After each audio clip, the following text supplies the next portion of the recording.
Ito na mga friend. Check natin ito mga friend ang ating nire-repair na 2-door na ref mga friend. Problema ito mga friend, ang baba hindi niya nagkakaroon ng ice mga friend. Hindi siya malamig.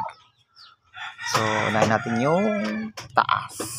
Ito mga ginagawa ko mga friend sa mga ref na ulit-ulit na yung sakit mga friend. Tawag dito mga friend ay eto na.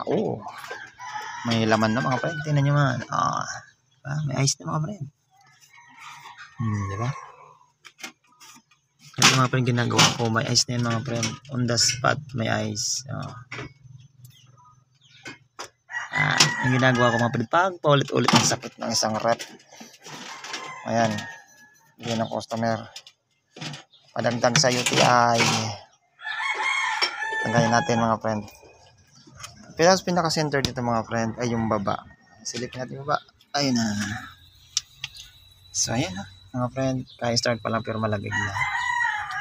Yan ang ginagawa ko mga friend kapag ganito paulit-ulit ang sira ng ating mga rack.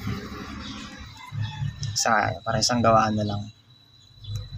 So okay na. Ayan. Nice lang. Na-expose ko na rin yung mga friend kasi mahal din kasi yung mga materialis nito. Kawawa naman yung customer. Kasi gumastos pa ng ganyan. Ganyan na lang. Importante malamig yung hindi mapanis yung kanilang ulam. Yan mga friend. Sa mga may mga sirang ganyan mga friend. Ganyan ang gagawin ko sa mga nasira.